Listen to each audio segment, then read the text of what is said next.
One day, the ruler of the Murakami province receives a warning from a neighboring feudal lord who has decided to seize a mountain to build a castle there. However, Lord Murakami orders the messenger to be killed and prepares to defend the village. Sometime later, the mountain is besieged by the neighbor's army, confident in victory and mocking the lord, whose face is hidden behind a mask. He sends his soldiers into battle, but the small group led by the lord standing before them extends their hands forward and the entire army falls, destroyed by an unknown weapon that literally pierces their bodies.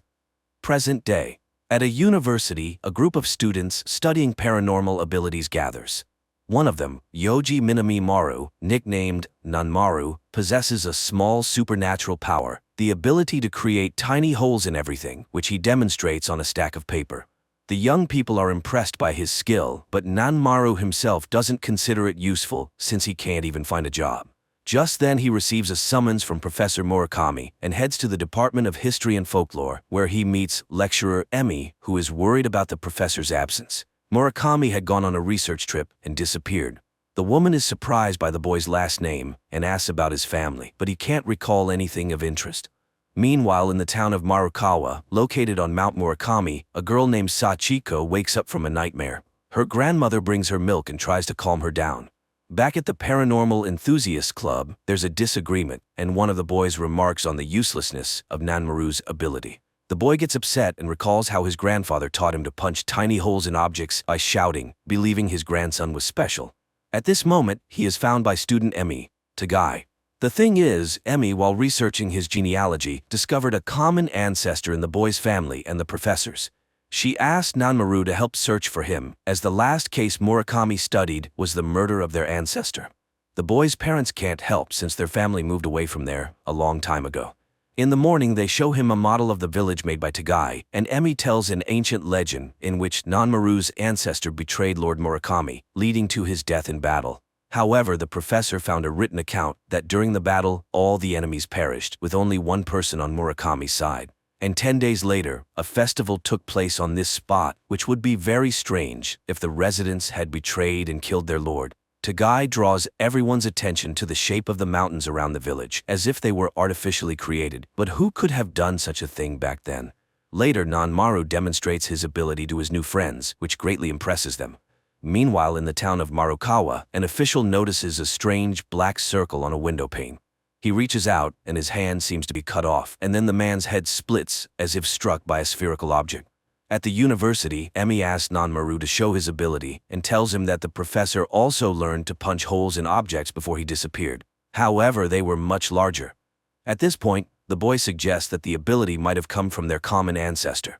At that moment, everyone hears the news about the murder of the official in Marukawa. Nanmaru suggests they search for the professor themselves. The action returns to medieval times. Lord Murakami vows not to let anyone invade his lands. His fingers begin to extend, and strange round marks appear on his wrists. Present day. The students, along with Emi, arrive in Marukawa and begin searching for the professor, but no one has seen him. However, the young people find armor with round holes in the local museum, and on the local lord's banner, they notice the image of a magpie, a human hand, and a circle, the meaning of which no one knows.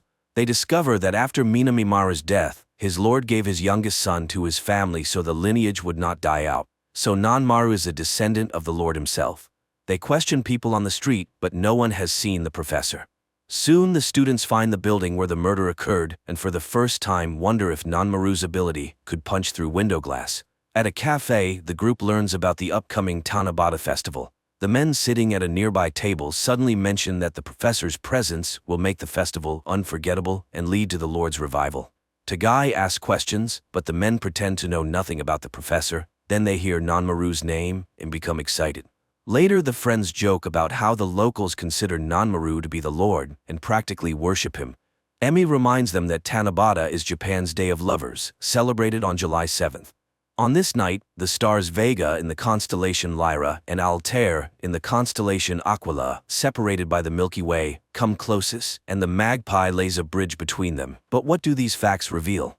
The next day, the group goes to the mountain where the festival will take place and finds 7 strangely shaped stones standing in the middle of a clearing. Later, Sachiko visits Nanmaru, wanting to see the boy's abilities. He punches a can, but it seems that the girl expected something different. In the evening, Emi suggests returning to Tokyo because she doesn't trust the locals. Meanwhile, the hotel owner makes a phone call, reporting that Nanmaru can make holes in objects. The next day, a young man whom Sachiko calls her brother and clearly fears enters her home, but the grandmother asks him to leave and never return. Nanmaru meanwhile goes to the cafe, and the owner reminds him that this village is his real home. The boy asks Sachiko to explain her comment about the man who can achieve, and she arranges to meet him. In the evening, the girl explains that in the town, two types of people with superpowers are born: achievers and window openers. There are only 5 of the former, including Nanmaru, but the latter are those worthy of becoming priests of Mount Murakami. The boy doesn't understand what's so exciting about this since the hole is so small, but the girl abruptly cuts him off. She just wants to live a normal life. After all, she is a window opener. Meanwhile, Sachiko's brother Takashi is walking among people and encounters some local guys. Emi notices a strange glow over the mountain. She and Tagai head there and see a group of people in white robes, dancing with torches in a clearing, summoning someone. Meanwhile, the guys beat Takashi and, pulling off his hat, see a stone embedded in his forehead. They leave him on the road. Emi and Tagai sneak closer to the dancers and see a masked man performing some kind of ritual. After the people leave, the pair approach the stones and realize there are only 6. It means that each day of the festival, 1 stone will disappear. At this moment, Takashi raises his hands and his attackers lose their legs. Another group of people in white arrives at the mountain. Meanwhile, a newspaper article is published about the outrage of local residents protesting the construction of a golf course on the mountain's peak, as this place is sacred to them. At this time, the people in white capture Emi and Tagai, but she shouts the professor's name, and one of the men uncovers his face. It turns out to be the village head, who led the Tanabata ritual passed down through generations in the Murakami family. They apologize and ask her to describe what she saw. Emi recounts the first group that had already been there. Returning to town, she asks the students to leave while she stays to find the professor, as she is sure he is alive. In the morning, Nanmaru says goodbye to Sachiko and exchanges emails with her. Later, Emi sees the students off just as Takashi arrives at the hotel and realizes that the boy has left. Noticing that the hotel owner is making a call, he smashes the phone. He finds out the boy's address in Tokyo and leaves. He later finds Nanmaru at the club and begins teaching him how to use his power. He raises his hands and a sphere grows between his palms, which he calls a sphere beyond reality. It can easily dismember a person or another object. Nanmaru follows his advice and creates his first sphere. Seeing its size, Takashi runs for water and, trying to pour it over the sphere, breaks the bucket. He then convinces the boy that they are chosen. All of this is witnessed by Nanmaru's classmate, Aki. Later, Nanmaru writes to Sachiko, and she advises him to stay away from her brother. At the cafe in Marakawa, unknown men in black suits arrive, which the owner immediately reports to the town leader. He orders everyone to keep their mouths shut. On the same day, the professor calls Emi, apologizes, and tells her that his window has opened. He assures her that he didn't kill anyone and says goodbye to her. In Tokyo, a meeting takes place with a politician who wants to run for a higher office. While he is speaking to the assembled crowd, a man with a masked face enters the university building and places his long-fingered hands against the wall. Suddenly, a huge black sphere appears on stage, right in front of the politician. The man reaches out to it, and his body is immediately sliced in half. Meanwhile, Emi returns to Tokyo, and Nanmaru demonstrates his new abilities, which frightens his friends. After all, this is how the murder in Marakawa happened. That night, Sachiko visits her grandfather, who has round marks on his arms and a stone grows in his forehead. Meanwhile, the person who ordered the politician's murder, known as the Baron, watches the footage of the event and praises his subordinate for coming up with such a way to dispose of an undesirable person, but the murder in Marakawa was unnecessary. Therefore, he needs someone more obedient. That morning, Takashi comes to Nanmaru again to suggest that he participate in a project to train people in superpowers. A significant number of people attend this paid seminar. Under Takashi's guidance, Nanmaru demonstrates his power by smashing a metal statue. This causes unprecedented excitement among the audience. Nanmaru himself is delighted with the fee he received, unaware that Takashi and his accomplice, host Yokihara, earned hundreds of times more. The guys discuss Nanmaru's foolishness, not noticing that Aki is recording their conversation. That evening, the Baron is informed that one of the achievers lives in Tokyo. Meanwhile, Nanmaru notices a strange growth on his forehead. At the same time, Emi continues studying the professor's papers and suddenly seems to see him. Murakami reminds her that Tanabata was first celebrated on April 29th, and so it has always been, but it's already May now. Emi rushes to check the records and realizes that the dates have changed.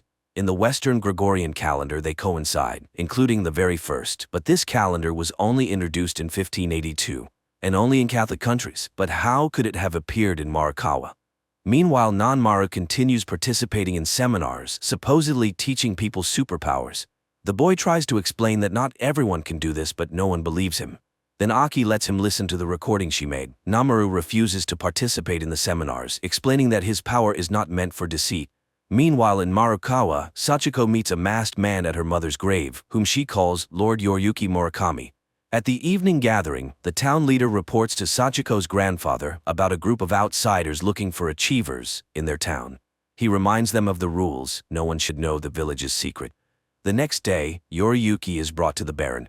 The achiever demands that the village be left alone, but the Baron claps his hands and 4 armed men run out of the neighboring rooms. However, Yoriyuki is much faster, and all fall with pierced heads.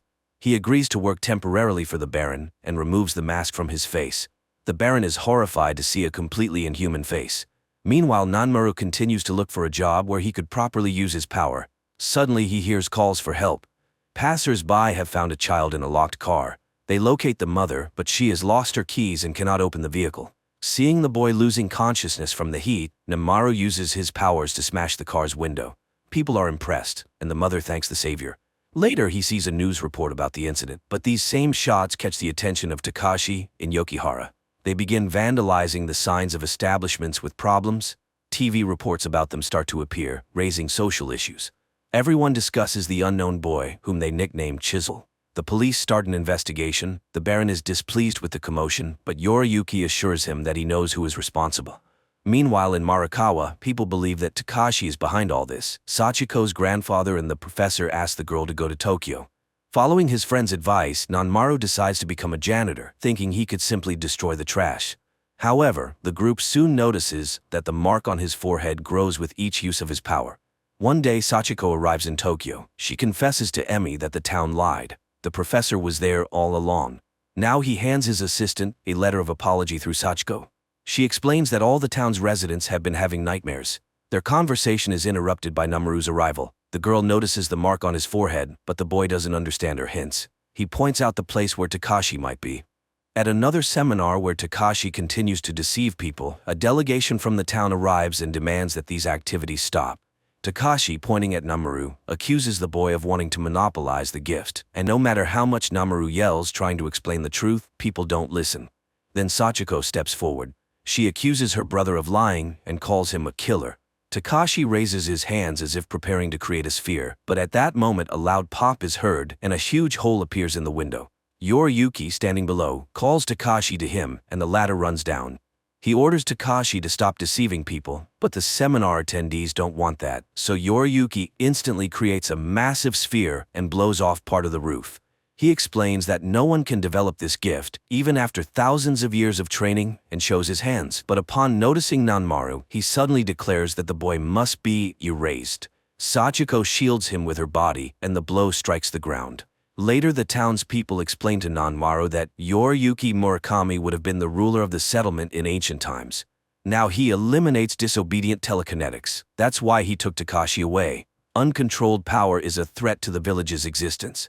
Nanmaru doesn't understand. Hasn't anyone ever used the gift for good? But he is abruptly cut off. Later, Sachiko and Nanmaru have dinner together, and he shows her Tokyo at night. Nanmaru receives his first job order for trash removal. That night, Sachiko asks for permission to stay with him. She explains that the village residents fear the dark side of the gift and shows Nanmaru her back, scarred and disfigured. The girl also shows him a family photo that includes Yoriyuki, who once looked like a normal person and loved her mother. However, according to village customs, the girl was married off to another. Her father couldn't accept that his children exhibited a weak power, constantly harassing his son and forcing him to train. Her mother, tired of the constant strife, asked Yoriyuki, who had become the mountain's priest, for help. He began training Takashi, who eventually created his first sphere. The boy started visiting the priest frequently, which didn't please his father. After gaining his gift, Takashi became aggressive and took out his anger on his little sister. When everyone was on the verge of breaking down, Sachiko began having dreams. One day she overheard an argument between her father and Takashi in the garden and caught her brother standing over her father's bloodied body. Takashi insisted he didn't do it, but their mother expelled him from the house. The grandfather and the village residents covered up the incident. One day, her mother went to the mountain, asking the girl to bring Yoriyuki, who had already lost his human form. On the way, she talked about her nightmares, but he confessed that everyone saw them. They reached the mountain, where her mother left this world.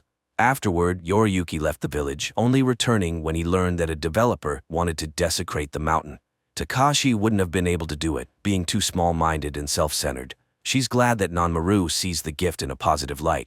Meanwhile, the police start investigating the disappearance of their officers. One detective constantly recalls the incident on stage and meets Aki, who insists that the spatial sphere is no mere trick. Suddenly, Nanmaru suggests to his friends that they shut down the project, believing the gift is too great for mere trash removal. Later, he goes to see Emmy, who tells him that she found a few strange phrases about the solar years in the professor's letter. She compared the facts and realized that the village used a solar, not a Gregorian, calendar. During the festival, the solstice was always present. Thus, the Tanabata festival lasted 3 days before the solstice, 1 day during it, and 3 days after. Nanmaru later takes a job with a cleaning company. Meanwhile, Aki suggests that the detective team up with her to investigate the unexplained incidents. That night, Nanmaru has his first nightmare, where he falls into a void. Suddenly, he hears Sachiko screaming, begging him not to approach the other side. Ahead, he sees an opening door and wakes up. The next day, a car, a boat, and a plane disappear in the city. Aki and the detective track down Yoriyuki, who arrives to meet Takashi and warn him about the danger of opening windows. However, Aki and the detective are caught by the Baron's men. Yoriyuki then demonstrates the disappearance of a prominent politician right at the door of a nearby building. The guards drag in the bound Aki and the detective, but Yoriyuki leaves, not considering them important. Meanwhile, Nanmaru starts work, clearing old items from an office. Suddenly, he realizes that these items were precious to someone and have a history. He runs to the roof where the others are working and asks for permission to leave some things in the building. His co-worker agrees and begins asking Nanmaru about his abilities. At that moment, they see a massive sphere floating above the city. The next moment, it bursts and erases several buildings. It turns out Yoriyuki is doing this a few blocks away. Seeing the explosion, people mistake it for a terrorist attack. Panic ensues. Nanmaru runs with everyone else and suddenly finds himself in a field strewn with the bodies of medieval warriors. But before he can be scared, he returns to his time. Yoriyuki tells Takashi that he will soon put an end to the nightmares. Meanwhile, in the village, Sachiko hears an announcement about the disappearance of 200 people in the destroyed buildings. Her grandmother doesn't believe Yoriyuki did it. After all, he was the protector of the people, but many eyewitnesses saw the massive black sphere and no one else possesses such power. Sachiko asks her mother for help. Nanmaru continues having nightmares, where Sachiko begs him not to approach the windows, or else he will find himself on the other side. The next day, the government declares a quarantine and asks everyone to stay home. Meanwhile, in the village, people discuss the events, not believing that their Yoriyuki could have done such a thing. Meanwhile, the detective regains consciousness and finds that they are in some basement. Sachiko's grandfather contacts Emmy, after which she decides to go to Markawa. Nanmaru finds Takashi in his room. He accuses him of killing people, but Takashi explains that Yoriyuki wants to end the nightmares. He suddenly asks the boy to do him a favor and convey his apologies to Sachiko. Nanmaru admits that his sister doesn't consider him a killer, and that turns out to be the most important thing for him. At the same time, Yoriyuki decides to break off the deal with the Baron and informs his bodyguard. Before leaving, Takashi gives Nanmaru a piece of paper with the address and plan of the place where Aki and the detective are being held. He goes there and arrives just as one of the bodyguards forces the detective to shoot Aki. But then the Baron calls, ordering him to come immediately. Nanmaru distracts the remaining guard by creating a sphere and tries to free the captives. However, there is another guard who points a weapon at him. The detective tries to interfere and the gun falls, wounding the guard. The men struggle and Nanmaru creates a sphere, preparing to send it at the guard. But Aki screams, the boy comes to his senses and he breaks through the wall. He frees the captives and leads them out. Later, he notices that the stone in his forehead has grown and realizes that he almost killed someone recently. Meanwhile, Yoriyuki tells the Baron that he needs to experiment with the sphere's precision and flight range. After he leaves, the Baron realizes the danger of the monster and plans to go to the Prime Minister. But at that moment, the city center is engulfed by a giant sphere and a massive hole in the ground appears where the building stood. The next day, all channels broadcast news of the deaths of people in the newly formed craters. The government urges residents to stay home. However, Nanmaru goes to meet his friends, who are joined by Aki. Namaru recalls Yoriyuki's words about getting rid of the nightmare and promises to go all the way to find out what he meant. Gathering together, the group heads to Marikawa, where they are met by Sachiko and a delegation of locals. Namaru recounts Yoriyuki's words about the nightmares, but none of the locals hurry to explain. Emi then sternly urges them to avoid another incident with the loss of lives. She wants to know what the windows are, why the Tanabata festival is needed, and what the role of the mountain priest is. However, the villagers admit that they don't understand Yoriyuki's plan. Namaru loses his temper. He respects the town's customs, but the power of the mountain kills, and Yoriyuki is a killer. The town leader promises to introduce the group to the master, Sachiko's grandfather. He also plans to invite Professor Murakami to the meeting. In the morning, Yoriyuki and Takashi arrive at the master's estate. The maid greets the guests and rushes to warn the master of the unexpected visitors. The old man immediately accuses Yoriyuki of killing the official, but Yoriyuki reminds him that the man wanted to destroy the sacred mountain by turning it into a golf course. Yoriyuki has found answers to his questions and is ready to break the rules. The pair are about to leave, but suddenly the visitor stops. He senses armed men hiding in the yard and prepares to fight. The Baron's men open fire, but the bullets don't touch Yoriyuki. The maid rushes to her master. Meanwhile, Nanmaru's group walks along the road leading to the estate. Sachiko tells Nanmaru that the locals fear him. Deep down, they are vassals. The town leader thanks Tagai for the model of their area, saying the professor told him it helped solve the problem. At this time, in the master's house, Yoriyuki distributes the exits to attack the enemy from different sides. Meanwhile, soldiers burst into the master's bedroom and open fire. Yoriyuki tears them apart with a sphere. Namaru's friends hear the shots and run to the estate. The Baron's assistant brings in reserve troops and orders the estate to be surrounded. Yoriyuki and Takashi are caught in a circle. They stand back to back, grow spheres, and kill the soldiers. Yoriyuki creates a whole bunch of spheres. One of the soldiers, dying, shoots Takashi. When Nanmaru's group arrives at the estate, they find a pile of bodies. The old master, dying, orders them to stop Yoriyuki. Namaru and Sachiko step into the yard as the Baron's men leave the estate. Yoriyuki is leading the wounded Takashi along a forest path, but the boy is getting worse. Eventually, he falls and dies. Namaru and Sachiko also find the forest path and soon see Takashi's body. Sachiko takes her brother's death hard. Meanwhile, Emi finds a handprint on the door with long fingers, belonging, according to legend, to the monster Kasasagi. Later, the group returns to the town, where they are unexpectedly stopped by Sachiko's grandmother, who asks Nanmaru to go with her, as she received an order from the new master, Professor Murakami, to protect the boy. He ends up at Sachiko's house. In the evening, the young people meet on the veranda. Sachiko asks him to be careful and offers sweet sake, which helps with nightmares. She believes that the dead turn into stars in the sky. The distance between them is vast. No matter how much you scream, no one will hear you, and the loneliest thing is your own death when you are the only one stepping out of the window. The girl talks about her nightmares where she is searching for someone. Unexpectedly, she finds herself on a mountain where she feels the presence of someone beyond the Milky Way, and they extend a hand to her. Namaru grabs her hand and confesses that Takashi regretted his behavior. Sachiko, however, hopes that her brother did not go into the darkness alone. That night, Emi struggles to sleep, replaying everything that happened in her mind. The next day, despite the police's order to stay indoors, the men of Marikawa arrange a meeting, not noticing that Aki is recording their conversation, which he later shows to Emi. The friends discover that there are no news reports anywhere about the massacre in the town and decide to go to the meeting. Meanwhile, the police knock on Sachiko's grandmother's door, searching for Nanmaru, but the girl leads him out through the back door. However, Nanmaru is convinced that the police are looking for Yoriyuki. In the evening, the residents on their way to the meeting are stopped by the police. A confrontation ensues, which Emi and her students observe. Then the Baron's men arrive, also seeking to capture Yoriyuki, but the residents refuse to hand over their priest. The Baron's assistant fires a shot over their heads, claiming that Yoriyuki possesses a terrifying power that could destroy the planet. At this point, Nanmaru intervenes, suggesting they meet with Yoriyuki first to let him explain his actions. When people start shouting again, he creates a sphere. Nanmaru admits that he doesn't know why he has such abilities, but there can be no talk of betrayal by the town. Then Professor Murakami steps out from the crowd. Emi is horrified to see the enormous stone in his forehead and faints. Namaru is at a city council meeting. He asks them to agree that he will convince Yoriyuki to talk to the police and the Baron's men. Guards will wait for him on the mountain to persuade him to leave the town without harming its residents. Later, he informs his friends that the professor wants to meet with them in his laboratory. In the morning, the team goes to Murakami. They gather around the model, and the professor begins his explanation. The village festival was established and held for 7 days during Tanabata, the summer solstice. In Chinese history, from which this festival originated, it symbolized a magpie that bridged the Milky Way. It was also on the Lord's flag, but it turns out that magpies didn't exist in Japan at that time, so it must have been something similar. The professor asks Tagai to help him, smears his hand with ink, and asks him to make a handprint.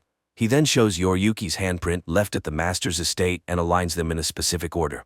The group immediately recalls the Lord's emblem in the Morikawa Museum. It looks as though a long-fingered hand is passing a sphere to a human hand. The professor asks them to look at the model. Tagai immediately notices that the mountains seem artificial and that Tanabata takes place on the solstice days when a second sunset can be seen. Murakami simulates the sunset during the solstice, and the group is surprised to see 2 hands and a black sphere between them in the mountainous landscape. The professor marvels at the unknown master's creation, an enormous earth sculpture spanning several kilometers. One might consider that it was created by the Kasasagi, who appeared in this area, perhaps from the sky. How would people have reacted to this? After all, according to the peasants' beliefs, the entire land was inhabited by gods, and they couldn't always distinguish between good and evil. The Kasasagi, who became gods to them, began visiting this planet regularly, as mentioned in many tales and legends. And if you look at Mount Murakami, you can see that it resembles a helicopter landing pad, so the festival torches served as guiding lights. The festival itself began as a ceremony to welcome the gods during the summer solstice, but at some point the Kasasagi stopped appearing. Yet for thousands of years people continued to meet them, even though they never came. However, the town became trapped in its beliefs. Invisible chains keep the initiates in one place. Fear and loneliness are what lie beyond the window, and the window openers have to wait for the Kasasagi. The professor and Sachiko are among those the visitors learned to reach thousands of years ago, using their minds. The large flag on the mountain most likely symbolizes loyalty and a reminder that one should not leave this earth. For this, fear is instilled in the window openers. That's why the locals have protected this mountain for every era. It's hard to believe, but it's unknown whether the Kasasagi will ever return. They may have died long ago. The next morning, the guards on the mountain come out for breakfast, and later Emi and her students arrive. The professor is concerned about their well-being and suggests they all go to the city, but Nanmaru refuses. He feels obligated to be the first to meet Yoriyuki. Murakami supports his decision as the townspeople need protection. Each generation of priests has ingrained the sacred duty into their minds, but the professor is the only one who thought to create a model and can now visually show people what is really happening here.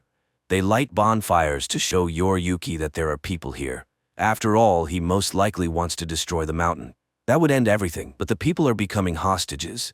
In the evening, the students and Nanmaru go on watch. The boy asks Sachiko about her dreams and suggests they leave this place to start a new life. Moreover, he feels something for her. At that moment, the Baron's men appear. They haven't waited for Yoriyuki and demand to know where he is, otherwise they'll start killing the townspeople. The professor is outraged and even creates a sphere, but then one of the Baron's soldiers shoots his comrades and removes his helmet, revealing himself to be Yoriyuki. Those who haven't seen his form before scream in fear. The Baron's assistant tries to shoot him and immediately dies from a sphere. Yoriyuki admits that he always imagined the black sphere as a trash chute. He simply pushed those who posed a threat to the village into it, but now he doubts that. The ancestors, the Kasasagi, might have contacted their descendants many times, but most of them didn't develop the ability to leave with them unharmed. He believes that his ancestors were from other stars. They possessed knowledge and logic foreign to Earthlings, but what if it's not a window but a gate? And by entering the sphere, you can be transported to the ancestors' planet? That's why he changed his plans. At that moment, people see a huge black sphere above their heads. Yoriyuki announces that he intends to leave with the Kasasagi. Sachiko suddenly asks him to take her with him. The dark world is calling to her, and she wants to find peace. Nanmaru reminds her of her dreams. The girl reaches out, and through the darkness, she sees an inhuman hand beckoning her from another reality. But just as she is about to grasp it, Nanmaru grabs her wrist. Yoriyuki shakes his head. Nanmaru will never understand the feelings of the window openers. The boy agrees, but he doesn't like that the girl is ready to go into the afterlife without experiencing even a small part of this vast world. Here there is wisdom, mistakes, and attempts to start over. The world is thousands of years old, and compared to that, all superpowers are insignificant. He doesn't want her to leave and asks her to stay.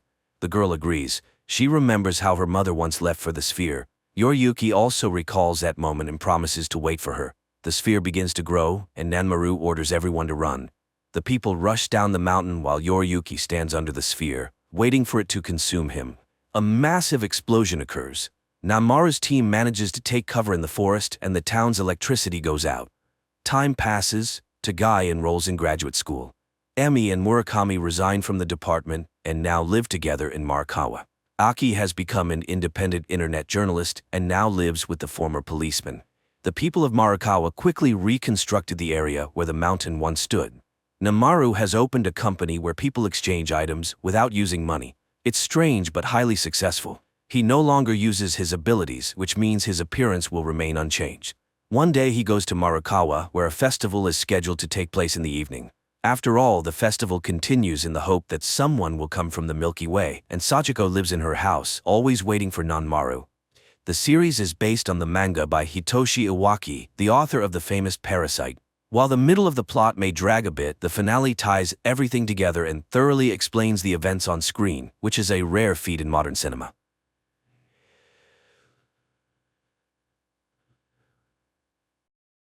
Sunny Atlanta. The 13th day of quarantine in the city is on the brink of extinction. Panic and horror surround those who have managed to survive. No one understands how it will all end, but how did it all begin? 2 weeks before the current events. An ordinary day in Atlanta does not portend anything unusual. The city is bustling with life. Elementary school teacher, Caddy Frank, brings her students on a field trip to the local hospital. At the same time, on one of the floors of the clinic, Dr. Sanders finds herself in quarantine due to an unknown illness. The woman remembers that shortly before the first symptoms appeared, she had contact with a patient from Syria who was sick. In another part of the city, Jenna also feels unwell, but not because of the virus. She is anxious about moving in with her boyfriend Alex. At the last moment, Jenna backs out and confesses to a cop that she is not ready to rush. Alex is unable to sort things out with his girlfriend because he is called to the department. There, a major meeting is being planned, where the police are asked to prepare for a difficult situation in the city. There is a suspicion that the Syrian brought an unknown virus to Atlanta, and quarantine may need to be declared. Dr. Sabina Lomers speaks to the police officers. She also talks about the threat of an epidemic, but assures the audience that nothing serious is happening. Another main character who will face difficult trials is Teresa. The pregnant woman visits her mother's shop, where her mother reminds her that she is expected at the adoption agency, which is looking for parents for her daughter. The reminder upsets Teresa, but her boyfriend reassures her and assures her that he has everything under control. They will run away tonight, and no one will be able to take their child. Caddy's students perform for the patients, but the teacher is concerned about why Dr. Sanders did not meet them. The doctor on duty pretends not to know about the colleague's fate and does not tell the teacher about the infected doctor's condition. Caddy begins to suspect something strange is happening soon. When they were about to leave, the doctors announce that the children will have to stay a little longer. The hospital is under quarantine and everyone must undergo a thorough check. Dr. Lorms arranges a secret meeting with Alex and asks him to take the situation under personal control. She admits that she has extensive experience but has never encountered such a virus before. According to the expert, the danger threatens not only Atlanta but the entire world. On-call officers are sent to the Zero patient's home, from where the doctors believe the epidemic began. Cops protect themselves as much as possible with shields and gloves and convince the patient's relatives that they should also take safety measures. The boy is in serious condition and is taken to the hospital despite his attempt to escape. Caddy realizes that her son and his friend Thomas have run away. The teacher goes in search of the boys just as the Zero patient is being brought in. The woman notices the patient but refuses to leave the corridor until her students are found. Officer Jake Riley volunteers to help Caddy. Together they search for the missing boys, and the pair witnesses an even more terrifying sight: the bodies of Dr. Sanders and her fiancé. Fresh news reports indicate that the situation has worsened. The Zero patient died after a severe period. The cops also learn about what happened to Dr. Sanders. But more frightening to the police is the fact that all the emigrants' relatives were also infected. This means the virus spreads very quickly and kills the host within 48 hours. Caddy finds the boys in a rat lab. It seems the danger is over, but the doctor informs her that the quarantine is extended for 2 days and no one will be able to leave the hospital earlier. During the report, Dr. Connor informs the police that they have identified the virus. He assures them that traces of the pathogen were found in the Zero patient's personal belongings, and it all looks like an attempt to deliberately cause an infection. Teresa arrives at the train station to leave for her boyfriend's relatives, but unexpectedly, the train refuses to take new passengers and passes by. Upon learning that Jake is locked in the hospital, Alex directly asks Dr. Lorms about what is happening. The expert admits that a border is being established around the area that cannot be crossed for several days. By evening, panic begins in the city. People are surrounded by an iron fence, and many find themselves separated from their loved ones. Teresa learns that she and Xander are also on opposite sides of the cordon, and the girl will have to decide what to do next. Despite the measures taken, the number of infected continues to grow. At night, experts conduct an autopsy on the Zero patient and discover that the virus affects all vital organs. Furthermore, there is evidence that it takes only 48 hours from infection to the end. There is no chance of recovery, and if a vaccine is not found soon, the world faces serious trouble. Alex manages to contact Jenna and asks her to stay in a safe place. The girl decides to lock herself in her office. Returning to her mother's shop, Teresa calls Xander and tells him that she is okay. Despite this, the boy promises to find a way and get to her through the dangerous fence. Jenna is joined by her colleagues who did not manage to leave the city. Meanwhile, the girl's fiancé receives a warning that he should not break the rules due to personal attachments. Jake is asked to help the doctors sort through the belongings of the sick to find their relatives. Examining the Zero patient's mobile phone, the guy notices a frightening detail. A day before his death, the young man communicated with a blonde woman who had not been known about before. Jake immediately reports his findings to his colleagues, and the department decides to send a squad to search for the stranger. The police find the blonde's address, but her parents say she has not been seen since yesterday. Another emergency meeting is called, and everyone is ordered to find the girl within hours. While waiting for the doctor, Caddy listens to a news broadcast talking about the Zero patient and the doctors who contracted the virus from him. For the first time, the woman notices discrepancies, but her thoughts are interrupted by Dr. Connor, who assures the teacher that everything will end soon and she and the children will be able to go home. Leaving, Caddy still decides to ask about her suspicions. She was surprised that Dr. Sanders died before the Syrian who supposedly infected her, but Connor avoids answering, muttering something about differences in immunity. Jake is sent to find the girl, and the authorities hope to hide the fact that the infected person is behind the fence. But it is no longer possible to help the blonde. The cops find her in serious condition in the apartment of old friends. The blonde and her friends are taken to the quarantine zone. But Lorms admits to Alex that the situation is too serious. The virus spreads faster than they could have anticipated. Alex calls his fiancée to reassure her, but he does not dare to tell her what the city is facing. The police have been ordered to strengthen the cordon and use weapons in case of violations. More people with symptoms of infection continue to arrive at the hospital. Among them, Jake sees many children, but the doctor says that this is not the worst. The hospital is running out of free beds, and soon there will be nowhere to isolate the sick. In addition to the bad news, the officer has an unpleasant task. Connor asks him to cremate the bodies to prevent outbreaks of other diseases. Another problem for the authorities is Leo Green, a local journalist. He continues to publish panic-inducing videos, and Lorms instructs Alex to stop the provocateur. The cop tries to negotiate with Leo, but the journalist is sure that the authorities are hiding something, and he must get to the truth. A few minutes later, a new video from Green appears online, this time attracting the president's attention. Jenna's colleagues realize that they will not have enough food until the end of the quarantine, and the men decide to go to the store. The girl does not like this idea, but the majority votes to take the risk. Teresa's mother also takes the situation lightly. The girl sees her mother raising prices on essential goods to make a profit. To entertain the children, Caddy takes them to the roof. This gives everyone a chance to breathe fresh air, but the girl does not have time to relax. Thomas runs away, ignoring the teacher's cries. The girl finds the student on the stairs, next to a sick man. Drops fall on the boy, and it becomes clear that he is now infected. Thomas is sent to isolation, and the teacher blames herself. She tells the doctor that she promised the boy's father to take care of Thomas, but let him down. The men return with full bags of groceries, but Jenna does not let them into the office. She notices that her friend took off his gloves, meaning he could have brought the virus on his hands. A customer who was charged too much brings her friends. They raid the store, but Teresa's mother is saved by Jake's appearance, who received orders to patrol the city. Caddy finds Thomas's ward empty. She catches up with the boy at the hospital exit, and his father refuses to leave his son in the quarantine zone. The doctors have no choice but to let the patient go. Alex's pleas have no effect on Leo, and in pursuit of a hot story, he allows his colleagues to leave the closed area. He is not even frightened by the fact that one of the girls has symptoms of the disease. Alex and Jake manage to meet secretly on neutral territory. Both guys are nervous, but they have to work together.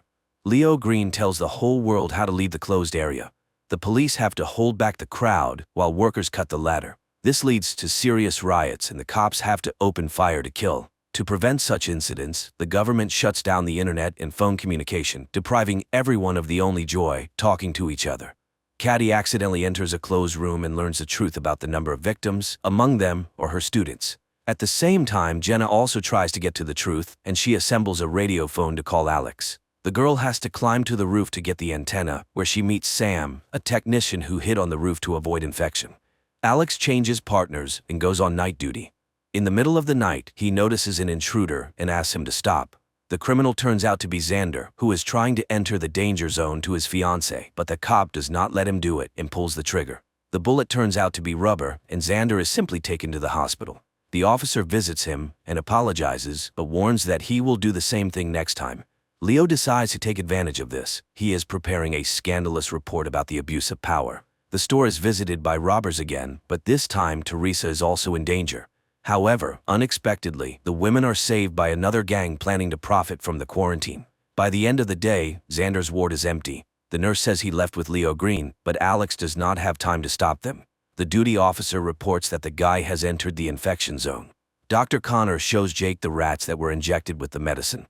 Unfortunately, right before the cop's eyes, the animal passes out, and the hope for a quick rescue disappears. Jenna manages to call Alex, but the call lasts only a few seconds. The girl does not have time to learn anything. Leo accidentally learns about the call. He again hints to the officer that he has taken the wrong side and should think about what is happening. In gratitude for his help, Leo asks Xander to visit his friends and record a video message with them. The guy completes the task and throws the flash drive over the wall, but on it, the journalist finds evidence that his friends are no longer alive. After this, Xander finally finds his fiancée, but raiders block his way. The general panic is compounded by a new problem: hunger. People's food supplies begin to run out, and the government is forced to find a solution. Walking down the corridor with her son, Caddy meets an old man who supplies the hospital with lab rats. The woman notices another inconsistency. She saw Bert with the rodents before the quarantine, but he assures her that this is not the case. Lammers asks Alex to organize food delivery to the danger zone. The policeman asks for time to prepare, but is refused. He must do it by tomorrow without explanation. Alex has to ask Jake for help. The guy is also not thrilled with the idea, but they have no other choice. Early in the morning, the loading begins, and hundreds of people come to get their rations. The gang from the store also gathers for the distribution, and the leader orders Xander to go with them to stay clean. Jenna goes outside for the first time in many days to get some food. She approaches the distribution center, but a gangster car passes by, making her uneasy. Jake recognizes his friend and gives her a ration without a cue. He also hands her Alex's keys and asks her to hold on, as everything should end soon. Constantly thinking about the epidemic and inconsistencies, Caddy again turns to the doctor with questions, but he is clearly not willing to talk about it. The doctor assures the teacher that he knows no more about the virus than she does. The humanitarian point is surrounded by the store gang. There are many more bandits, and they take the food boxes to sell them to hungry people later. Alex is furious that the leadership did not listen to him, and the products fell into the hands of bandits. But Lammers does not see this as a problem. She believes that residents still have a chance to buy food and satisfy their hunger. Jake's partner turns out to be infected, and the officer offers him help, but the officer refuses to go to the hospital. He knows that no one can help him, and decides to solve the problem on his own. Returning to the shelter, Jenna falls into the hands of other bandits who also try to take the box. The woman is saved by Sam, whom she recently refused to let into the office, but the friends remember Jenna's recent act and, despite everything, do not let her or Sam into the clean zone. Alex and Jake meet again, and the senior partner admits that he no longer trusts the leadership. He tells his friend that, due to the robbery, he had to leave his subordinate in the danger zone. At this moment, this very subordinate calls Chief Besser and reports that their plan worked. Jake tells Caddy that she was right. Something is being hidden from them. Dr. Sanders and her boyfriend had no personal belongings, but the conversation has to be postponed. Thomas's sister is admitted to the hospital, asking the teacher to find the boy. Their father died, and Thomas is left alone. Alex also begins to doubt the leadership's honesty, and he goes to Leo's house to hear his version. He finds the journalist drunk, but the guy comes to his senses and promises to help in the search for answers. Despite Jacob's persuasion, Caddy goes in search of Thomas. The gang is joined by the very cops sent by the police chief.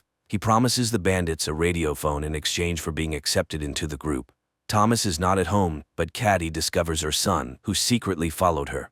Quentin tells his mother that he knows where to look for his friend, and the company heads to the baseball field. The search for the truth has to be postponed. Alex is tasked with removing a man from an empty house who is preventing it from being demolished. The cop has to spend a lot of time talking about the happy past the city has lost. Teresa's mother helps the lovers escape. She gives the couple a bag of baby things and tells them to wait for her in a safe place. The company finds Thomas's things, but they are surrounded by a crowd of crazy racers. Jake has to open fire, and only then do the young people continue to search for the boy. Caddy finds her son and his friend, but they are near an infected man. The teacher is frightened, but Thomas assures her that he cannot get infected. Xander and Teresa come to Jenna's office and ask for shelter. One of the girl's friends is against the couple entering, but Jenna lets the guests in without his approval. Thomas is placed in isolation, but Caddy has hope that the boy indeed has immunity and can save everyone.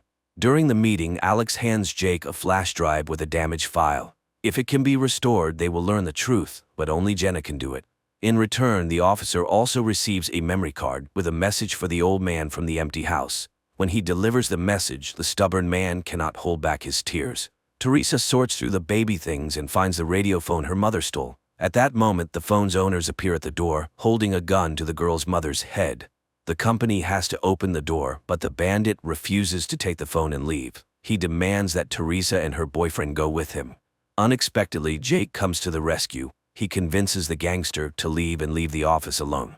Alex sees hundreds of people moving in an unknown direction, but no one can say where they will be placed. Jenna tries to open the file, but it is severely damaged. The girl does not have time to do anything with it. New guests appear in the office, a gang wanting access to prohibited drugs. The company begins to strengthen their shelter, but the intruders find weak spots through which they manage to penetrate inside. Tony decides to take a risk. He goes down to negotiate with the criminals, but the negotiations fail. The elevator returns Tony with an axe in his back. In addition to the deceased guy, one of the attackers enters the office, but he does not have time to harm anyone. The guy is infected and collapses at the entrance to the room.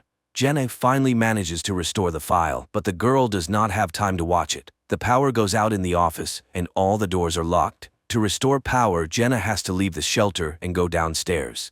Meanwhile, the bandits almost manage to open the elevator doors, but the girl raises the switch in time. On the way back, Jenna takes the radio phone and calls Alex. Talking to his fiancée, the officer hears her being attacked. The girl manages to break free and return to the office, but the intruders do not retreat and try to cut through the door. The company has no choice but to come up with the craziest plan. Alex tries to penetrate the closed zone to help his fiancée, but he is caught by the National Guard soldiers. Jenna orders everyone to take cover, and when the psychos burst into the office, Jake activates an explosive device. A fire starts, but all the attackers are unconscious. Unexpectedly, one of them jumps up and attacks Teresa's mother. The men manage to neutralize him, but the woman is infected. Alex is arrested, but unaware of this, Jenna asks Jake to call her fiancé and calm him down. She also mentions that the phone the bandits had has a government military number and they need to figure out how it ended up in the infection zone. Teresa's mother leaves. As a farewell, she asks her daughter for forgiveness for not wanting to accept her child. More than 48 hours have passed since Thomas's contact with the infected, and the boy continues to look healthy. His DNA is implanted in rats to try to create a vaccine. Connor reports his observations to the leadership, but the boss tells the guy that they don't have time for experiments. Caddy and Jake review footage from surveillance cameras and find out that the zero patient was not the immigrant boy, but a certain Henry Burns. He came every morning to secretly meet with Dr. Sanders, and judging by the man's behavior, he knew about his illness. Dr. Connor allows Thomas to leave and informs everyone that the boy does not just have immunity, his body defeated the virus. This means that based on his DNA, they will be able to make a cure for the unknown virus. Jenna leads her friends to a church under which there are ancient tunnels. The girl plans to lead the group out of the cordon through them to safety. Alex tells Leo everything he learned from Jake, but the journalist cannot find any trace of Henry Burns. The men get the impression that the zero patient was deliberately sent to the hospital. Lammers returns Alex's badge and authority, but in return she demands that the cop take Thomas out of the infected zone and hand him over for experiments in her unit. Dr. Connor disagrees with Lammers' decision, but she rejects all objections and insists that only her laboratory can find the cure. Everyone has hope for a quick return to peace and normal life. It seems not everyone will live to see this happy moment, but some decide not to waste time and enjoy the moment, using all possible safety measures. Leo finds out that 2 days before the epidemic started, Burns received a package with the virus. Now he wants to know who the sender was, but Alex asks him to postpone the investigation so he can carry out the order. All night the company breaks through the exit to the tunnel, and in the morning they finally go underground. At the same time, Caddy and Jake go to the meeting place to hand Thomas over to Alex. Dr. Connor realizes he was wrong. The patient bitten by a rat injected with Thomas's DNA is infected. During the seizure he infects several more people, and the doctor understands that the boy is an asymptomatic carrier. If he leaves the cordon, the virus will take over the entire city. The company has to return due to gas that has accumulated underground. They remain in the infection zone. Meanwhile, Thomas ends up in the hold the zone between districts. He is met by Alex and Dr. Lammers, but at the last moment, the transfer is cancelled and the boy is sent back. While Alex tries to figure out what to do next, he receives a voice message from Leo. The journalist claims that the virus was created by Connor. Alex and Lammers remain in quarantine in the container between the zones. Thomas is returned to the clinic and quarantined to figure out what to do next. Jenna's company returns. The group could not go underground due to accumulated gas, but the office is empty. Teresa and Xander left to find a cleaner place. On the main street, the guy begins to suspect he was wrong. Hundreds of protesters are holding a rally demanding to be released from the infected zone. Xander tries to protect the girl from the crowd, but Teresa sees her mother in the crowd and tries to break through to her. Not wanting to risk his pregnant girlfriend, the guy decides to check who she saw in the crowd. Jake arranges a date for Caddy, and the couple has a great time until a frightened Quentin runs into the room. The boy says that old man Ray took the other children and led them out of the hospital to break through with the others. Leo meets with an ex-girlfriend and asks her to get Connor's call details. He has no doubt that the doctor's to blame, but to prove it, he needs facts. Xander realizes that Teresa was mistaken, but as a result, he encounters an infected person. The boy manages to escape. Unlike Bert, the old man has his box of medicine taken from him and falls to the ground. The street riots intensify, and a squad is sent to the danger zone. Lammers tries to stop the captain, but he does not listen to the doctor's orders, and several vehicles head through the cordon. Jake finds Ray, but the girl he took with him is not there. The old man abandoned her because of virus symptoms. Caddy spots Mary before Jake can tell her about the infection, and the woman takes the child into her arms despite the blood. The crazed crowd pushes Teresa to the ground. Xander runs to her but is afraid to touch his girlfriend for fear of infecting her. When Jake finds his friend, it becomes clear that she is now also sick. Caddy realizes this from her boyfriend's look, and upon returning to the hospital, tries to wash off all traces of the infection. Leo gets the information he needs, but it does not match his assumptions. Moreover, his friend tells the journalist that Burns called someone on an encrypted phone that only high-ranking officials can have that day. Susie, Jenna's friend, confesses that she is expecting a baby. Going for a test to check this, Jenna meets Xander and Teresa, who stayed on the street after the riot. Caddy ends up in isolation, and Jake tries to support her, but the girl's nerves can no longer withstand it. After 48 hours, Dr. Lammers and Alex are released from the container. There are only 8 hours left until the end of Caddy's quarantine. At the same time, Teresa's baby is about to be born. Alex visits Leo and finds out that on the day of the infection, Burns did not call Connor, but Lammers. There is no doubt that she started the epidemic for some personal purpose. Dr. Connor conducts his first round after leaving isolation. When he reaches Caddy, he admits that he cannot release her. The onset of symptoms has increased, and 48 hours is no longer a guarantee of health. The soldiers who participated in stopping the riot were infected. Lammers reports this to the journalists, but she promises to find a cure and save the country. At Alex's request, Jake inspects the apartment of Leo's friends, who were also investigating. There he finds ashes, all that remains of the documents and evidence. When friends meet to discuss this, Alex realizes that Lammers and the police chief are involved. Dennis, the father of Susan's child, returns to the office, but the man shows signs of infection on his face, and the company refuses to let him in. To make it easier for the man, Susan tells him that there was a mistake. She is not pregnant, and he has nothing to blame himself for. Alex meets with the chief and says he knows the truth, but it turns out that Besser did not know that Lammers released the virus into the masses. Jenna and Susan fail to ease Teresa's pain, but as usual, Jake appears at the right time. The guy calms the young mother and helps her daughter be born. Alex asks Leo not to publish material against Lammers until they have substantial evidence. An argument begins between the men, and the journalist agrees to wait no more than 2 hours. Not wanting to waste time, Alex goes directly to the doctor and asks her to resign. Lammers tries to intimidate the officer, but when she realizes he is not joking, the woman promises to hold a conference and leave her post. Teresa shows Xander their daughter, and the baby is placed in a crib made of boxes. Jake tells Caddy about this joyful event, but the girl's delight is overshadowed by a cough with traces of blood. Lammers gives a press conference, but does not admit her guilt. She claims that Dr. Connor accidentally released the virus. Still unaware of this, Connor conducts experiments and tries to find a cure. Jake asks him to try to save Caddy, and the doctor agrees to give her a trial dose of serum from Thomas's blood. Old man Bert regains consciousness and discovers that his leg is broken. Despite this, he finds the box of medicine and tries to get home, where his wife has been waiting for him all this time. Connor learns what Lammers did. He does not understand why his colleague did this to him, but despite this, the doctor does not give up trying to save Caddy. Giving her the injection, Connor tells the girl how the virus penetrated their clinic. Jenna meets Bert and gives him her water. She also gives the old man a cart so he can finally reach his wife. After the injection, Caddy gets worse. She is tormented by nightmares and barely waits until morning. To support his friend, Jake brings a TV and invites her to the movies. The couple spends the whole day together, but Caddy gets worse again, and she decides to confess her love to her boyfriend, fearing that there may not be another chance. Jenna tells her friend about her conversation with the gangsters. Trader Miz offered her a route to the healthy zone, but it is very expensive. Sam agrees to contribute his share, but only if Jenna agrees to leave the others and go with him. Alex goes to Leo's apartment, which turns out to be empty. After losing, the journalist refused to fight Lammers, but later the cop receives a pizza from a friend in which Leo left him a note with an address and a key. Caddy gets worse by the minute, and Jake prepares to say goodbye to his friend. He asks the doctor to help him put on a protective suit, and when the girl falls to the floor, the boyfriend takes her hand to ease her suffering. The doctor tells Jake that he can say goodbye to Caddy's body, which is waiting for cremation. For the first time since their acquaintance, the guy manages to touch his friend's face without gloves. Jenna tells her friends about the opportunity to leave and suggests finding the money. But Teresa refuses to go. She wants her daughter to grow up a little. Arriving at the address Leo sent him, Alex finds evidence that will help him punish Lammers. Teresa, Xander, and their newborn daughter reach Bert's house, Teresa's grandfather. The young mother plans to stay at her relative's house until the end of quarantine, but seeing the empty shelves, Xander insists that they must run.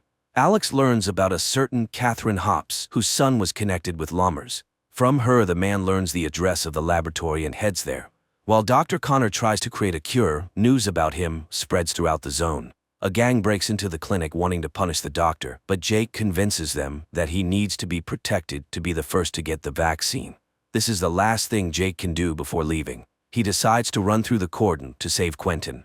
Alex inspects the abandoned lab and finds solid evidence of Lammers' guilt. He accuses her and names a true zero patient who fell ill several years ago.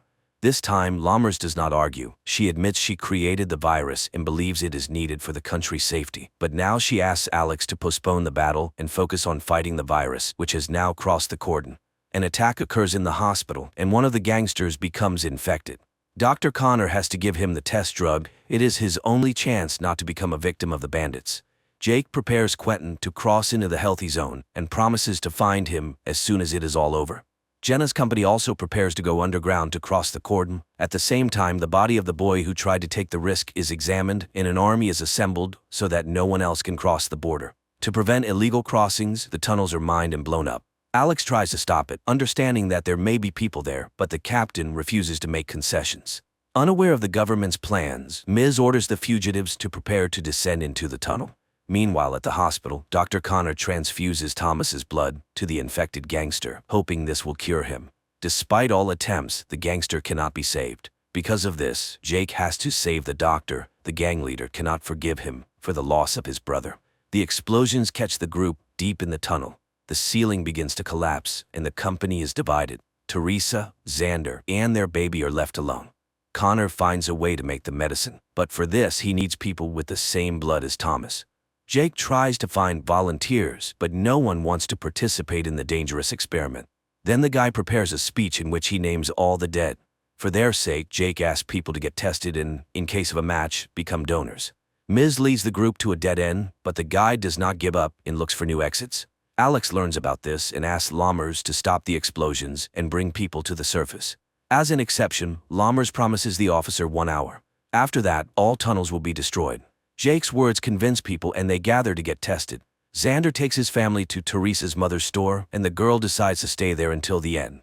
The doctor finds blood with antibodies. A local priest can be a donor for the medicine. Old man Bert spills the last bottle of wine and adds a secret ingredient to it. He and his wife raise their glasses to toast that their suffering ends. Hugging on the couch, the couple prepares to go to a better world. Alex finds the fugitives, among whom he sees Jenna. The girl assures her fiancé will let them into the clean zone, but Alex does not know what to do. His time is running out.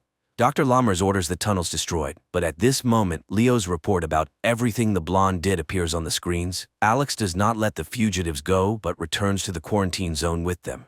And Jake, scattering Caddy's ashes over the city, prepares for a new battle with the virus that changed the world.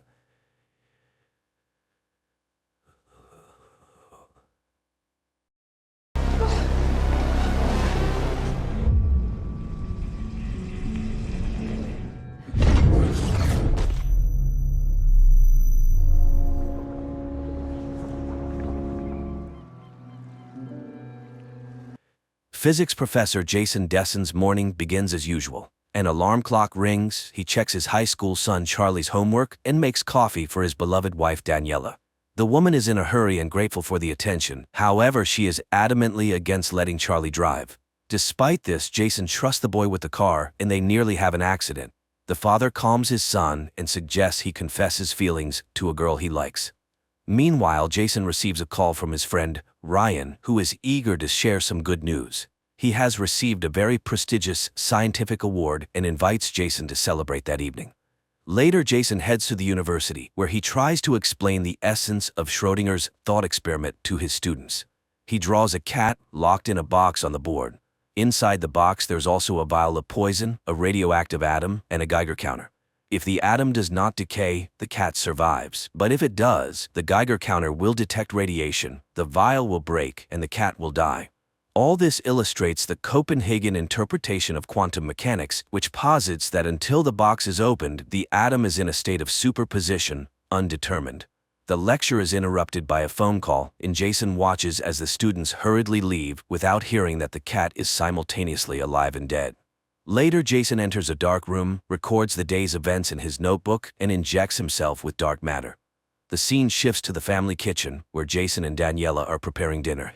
Charlie teases his parents for kissing too often. Then messages from Ryan, who has been waiting at the bar for a while, arrive. Daniela insists that her husband should go meet his best friend. Jason relents and heads to the bar. Ryan is delighted by his arrival and orders Daniela's favorite drink, which the bartender notes is the last bottle. Ryan introduces his colleagues to Jason and unexpectedly offers him a position in his new consciousness research lab. There's one catch: the Center for Neuropsychology will be in San Francisco, and Jason is unsure if his family will want to move from Chicago. He promises to think about it and heads home, but on a dark street he is suddenly stopped by an armed man in a mask. Jason is ready to hand over everything valuable he has, but the robber seems interested in something else. He puts Jason in the car, calling him by name, and orders him to comply. Along the way, the robber unlocks his phone, knowing the password, and asks questions about Ryan. Soon they arrive at a deserted building where the robber orders Jason to undress. He complies, but still decides to attack the assailant. However, he receives a heavy blow to the head and immediately feels an injection in his neck. The robber tells him to put on different clothes and warns that Jason is being given a new opportunity. He should remember this thought because now he will have everything he ever dreamed of, and he's doing this for both of them. When Jason asks who the robber is, he's told it's better not to know. Jason's consciousness fades. He regains consciousness in a hospital ward. He is examined and sent to a shower stall. Eventually, Jason comes to his senses in an unfamiliar bedroom. He tries to leave, but the doors are locked. Suddenly, a woman he doesn't recognize enters, behaves as if she knows him well, and introduces herself as Amanda. She informs him that his body is clean and he is no longer in quarantine. Jason doesn't understand what is happening, but no one answers his questions. The second person Jason sees is Layton, with whom he once worked a long time ago. Layton congratulates him on his triumph and calls him the chief scientific officer. Then, the blinds open and numerous colleagues applaud Jason, welcoming back the only one who returned. He has been absent for 14 months and 10 days, and they all want to hear about his journey. Confused, Jason begins to talk about the meeting at the bar and the strange robber, but his patience runs out because he doesn't know the people around him and doesn't understand what's happening here. Layton announces that he must stay here overnight. However, Jason pushes him away and starts to run. He manages to reach the exit where a security guard calls him by name and helps open the door. Jason flees the premises despite being pursued. He manages to catch a taxi, gives his address, and heads home. But upon entering, he finds his home changed beyond recognition. At the same time, in another reality, the new Jason returns from the bar and sees his upset wife Daniela. He embraces her, tells her about Ryan's offer, and reminds her of his long-ago choice, to marry her, not a cold sterile laboratory. The wife thaws and kisses her husband, unaware that this man is actually not her Jason. In another world, the first Jason meets Amanda in his home instead of his wife and son, who says they live there together. Jason does not believe this and begins to look for traces of his son, but Charlie's room looks completely different. Now it is Jason's own office, filled with awards for outstanding achievements and discoveries he has received over the years. He tries to call his wife Daniela, but the number is unavailable. Jason roams around the house trying to understand what is really happening. Meanwhile, Amanda makes a phone call, asking to handle the matter herself, but Jason sees a car with security arriving at the house and flees. In another reality, Daniela leads her husband into the bedroom and notices a wound on his arm. However, he assures her that she would not believe the truth and kisses her. Meanwhile, Jason 1 rushes to the bar he was at the night before, but the bartender refuses to recognize him, although the man calls him by name and reminds him of his favorite drink. Jason insists, but the bartender kicks him out, advising him to check his head. Then Jason goes to the hospital, where he undergoes a brain tomogram and is given sedatives. He constantly remembers Daniela and tries to find his wedding ring. At the same time, Jason 2 wakes up next to Daniela, kisses his wife, and surveys the kitchen, trying to find coffee. Simultaneously, the first Jason comes to and sees a doctor in front of him who tells him about the results of his tests. The fact is that an unknown psychoactive substance has been found in his blood, but according to all other indicators, he is completely healthy. At his request, they tried to find his family, but there is no one in Chicago with such names. The doctors also checked his file. The woman lists his achievements in science, which Jason himself does not remember, and she informs him that he had been missing for more than a year, and they would like to know where he was. Jason 1 himself checks his information and still finds Daniela, but under her maiden name. In this world, she continues to pursue painting, and her exhibition is supposed to open just today. At this time, Amanda, Layton, and a security officer discuss the situation. The woman suggests calling the police. However, Layton opposes the idea and the security officer suggests checking the hospital. Meanwhile, at the hospital, Jason steals a white coat and walks out into the hall where he sees the familiar security officer. He manages to avoid the encounter and leave the hospital. Jason 2 arrives at the university and, apologizing for his tardiness, continues the lecture. Jason 1 arrives at the exhibition hall. Hearing his name, the man is freely admitted inside, where he examines a modern installation. Later, he sees his own portrait among the displayed paintings and finds Daniela. He embraces her and tries to ask about Charlie, but the woman doesn't know who that is. Moreover, she is constantly being congratulated, and she introduces Jason as the inspiration for her success. Ryan arrives, very surprised by Jason's appearance, as there had been many varied rumors about his disappearance. The man is upset with Jason because he did a lot for him and Velocity. Hearing the company's name, from which he recently escaped, Jason begins to ask questions, but then Daniela starts a speech, which includes questions about unfulfilled dreams. Everyone was asking what he could have been and advises remembering the other doors he could have entered. At the same time, in another world, Jason 2 listens to Daniela's stories about her work plans and gives advice to his son, which surprises his wife. Simultaneously, Jason 1, Ryan, and Daniela from the New World discuss plans. Jason suddenly proposes a hypothesis about a scientist, married to the woman of his dreams, who once went to a bar where he met an old friend who had received a prestigious award. But on the way back, he was attacked, and when he woke up, everything around him had changed. A brain check revealed no abnormalities, only an unknown substance was found in his body. For a practical joke, it was too elaborate, and he had not gone mad. Jason asked to explain how he inspired Daniela's creativity, and she reminds him that once he came to her and said that theoretically people exist in millions of parallel realities, and his decision to part with her was his biggest mistake in this world. Then he talked about some secret project and warned that they would not see each other again. Then Jason starts to describe their life together with their son, causing Ryan's anger and Daniela's tears. He describes his friend's achievements in his own world, but he leaves. At the same time, Jason 2 mixes up toothbrushes, causing his wife's confusion. And Jason 1 receives permission to spend the night in Daniela's guest room, and looking around he finds an elastic band, which he wraps around his ring finger, mimicking a wedding ring. Meanwhile, Jason 2 perplexes his wife with unusual tenderness and examines the photographs on the walls of the house, after which he calls Ryan and declines his offer to work in San Francisco. At this time, Jason 1 calls Amanda and tells her that he is going to the psychiatric hospital. The woman heads there, but it turns out to be a ruse that Jason used to lure her out of the house, and now he and Daniela are inspecting his home together. The man points to a photo, but in his world they are depicted as a family in it. He talks about a son who is as talented as his mother, and Daniela admits that after he left her, she got rid of the child. Jason doesn't believe this, as everything was different, but Daniela insists that in her world, that's exactly what happened. People cannot understand why their memories differ so much, but the woman starts to believe his stories. Later, he finds records of his double from this world and realizes that he made a great discovery in quantum physics. Jason 2 created a more voluminous version of the container where a person was put into superposition and gained the ability to move between multiple realities. It turns out that his double, Jason 2, moved to his world and sent Jason 1 to his dimension, to this world. So Jason is one person, living in reality until the question of marrying Daniela came up.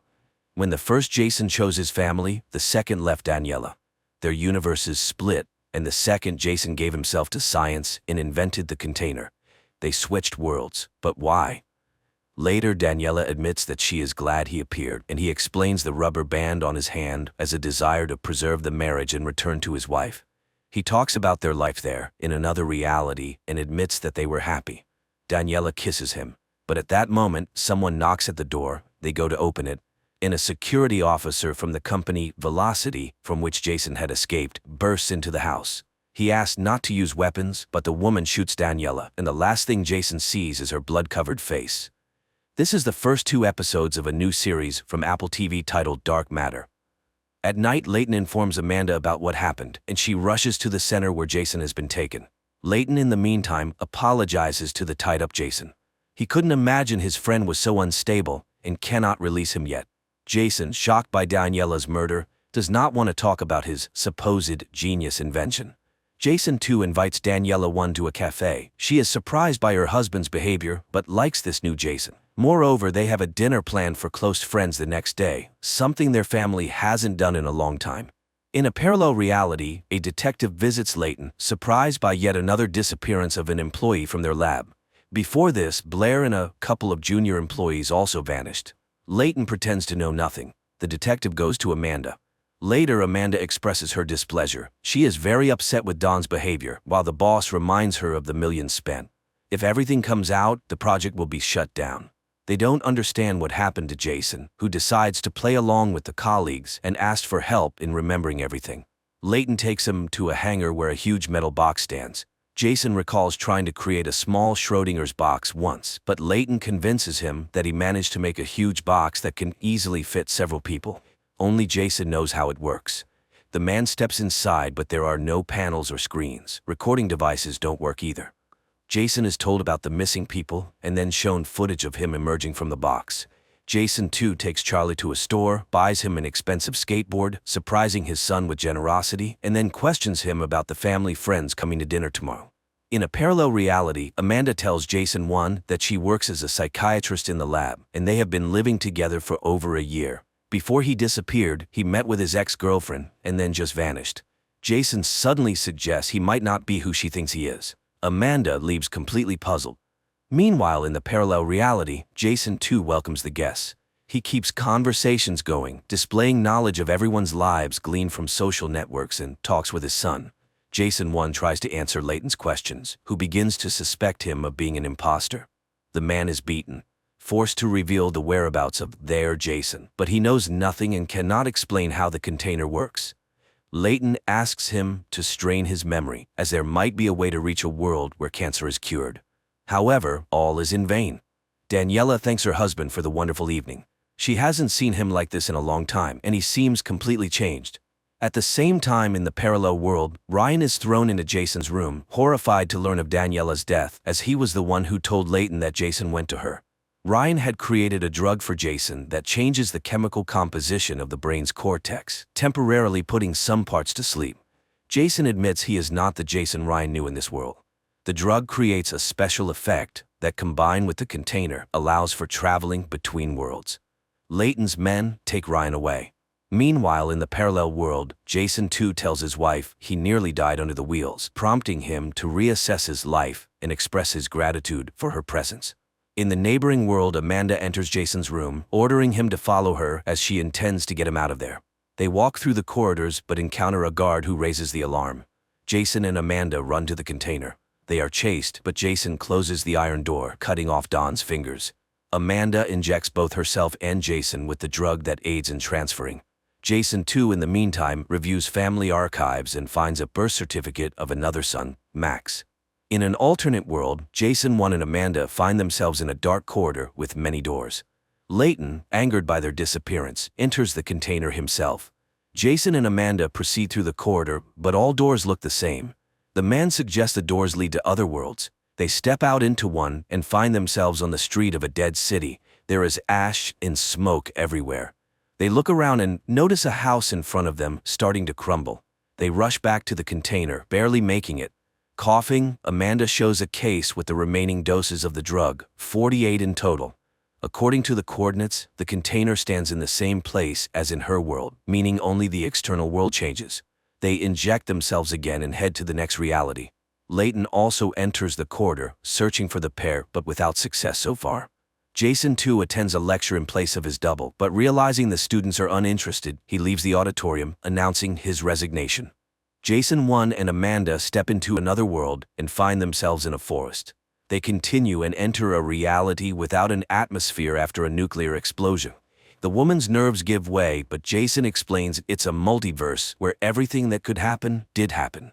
They will soon need food and water, so they must find a habitable world. He opens another door, and the pair end up in the Velocity facility, witnessing Leighton and Dawn killing their doubles. Jason manages to push Amanda into the container and close the doors. Later, they open the next doors but find dead worlds everywhere. Exhausted, Amanda rushes through the first door she sees, with Jason hurrying after her. They find themselves in the midst of a snowstorm. The woman loses consciousness from the cold. Jason searches for a bunker but sees a house nearby. He breaks a window, carries Amanda inside, wraps her in a blanket, and lights a fire in the fireplace. Meanwhile, Jason too visits Leighton in his world. Here too, he is rich but spends his time idly. Jason offers him to become his investor in a very unusual venture. In the snowy world, Jason 1 steps outside and sees a completely frozen city. Jason 2 takes Leighton 2 to a bunker and offers him the substance. Jason 1 returns to the house, finds a family photograph of the owners, and remembers his own family. His wife pulls out a photo of their second son, who is no longer there. Amanda, warming up, learns that the container is buried in snow and finding it is impossible. She recalls being stuck in a snowstorm. Jason suddenly realizes this might have triggered their arrival in the frozen world. Perhaps they can choose where to move. Jason too shows Leighton to the container and promises to show him the path not taken. Instantly, the corridor with doors appears before them. Amanda and Jason, armed with probes, begin searching for the container in the snowdrifts. Suddenly, Amanda realizes that the compass always points in the same direction, indicating the container's approximate location. They head that way and soon find the box. In the neighboring universe, Daniela and Charlie walk to the memorial tree. Simultaneously, Jason starts telling Amanda about his second son. Daniela recounts the same story to Charlie. Once, Jason and Daniela were thrilled to learn they were expecting twins, but Max had a weak heart and died. They planted a tree, mixing their son's ashes with the soil. Every birthday, they sit under it and remember the boy. Leighton, too, meanwhile, is delighted by what he sees. Jason tells him about his life in the world where Leighton was his research partner. The tycoon agrees to fund his work. Jason 1 narrates his abduction to Amanda. He doesn't understand why his double went to such lengths. After questioning him about his life, Amanda suggests that the double simply wanted to fix Jason 1's life, making him happy while also taking what he himself lacked, a family. Daniela and Charlie discuss their father's strange behavior, but then Jason too arrives, congratulates his son on his birthday, and gives him car keys. To his stunned wife, he confesses he quit his job but assures her not to worry about money as he has returned to science and already found a sponsor. She can pursue her passion for painting. Jason 1 and Amanda experiment in front of the next door. Jason tries to set a mood, outlining the conditions for the next world. Everything should be peaceful and beautiful, but opening the door, the pair end up in water. The city is flooded. With great difficulty, they close the container door. Amanda asks him to analyze his feelings, and Jason thinks he understands the mistake, but the woman is convinced that lying won't work here. Later they rest, reminiscing about their loved ones. Amanda admits she loves special candies, but they don't exist in Jason's world. The woman reveals that the first to test the container was Engineer Blair, followed by 2 volunteers. Soon the drug's effect wears off. Amanda opens the door and the pair find themselves in the Velocity basement. Initially, they want to escape, but hunger takes over. They look around, but the cafeteria is closed and the elevator doesn't work. Amanda recalls a protocol designed for such a situation. They find a bedroom with someone lying under a blanket, but it's a shriveled body. It becomes clear that something terrible happened in this world. As they prepare to return to the container, a person with a gun stops them, but upon closer inspection, Amanda recognizes Blair. After joyful embraces, Jason tells Blair everything that happened. In his world, he knows her as his wife's friend, but there, she works as a lawyer. Blair leads them to a habitable area and offers them food. She arrived here 3 months ago when nothing worked. She managed to start the generators and access the system, discovering that Earth was overrun by creatures that devoured all living things.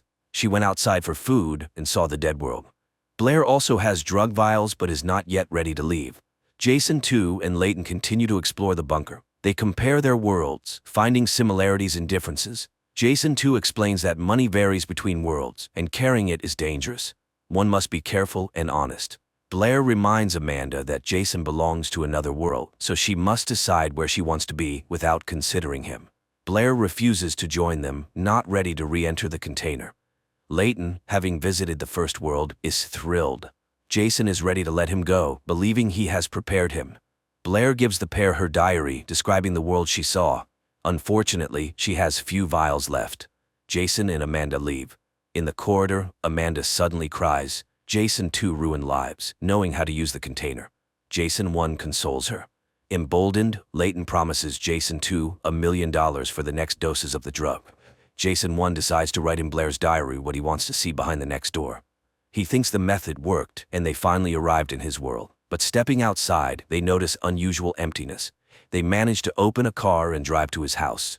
The door is opened by a haggard Daniela. She says Jason was taken to the hospital and the deceased, Charlie, lies in his room. The man runs outside, encountering a medical patrol.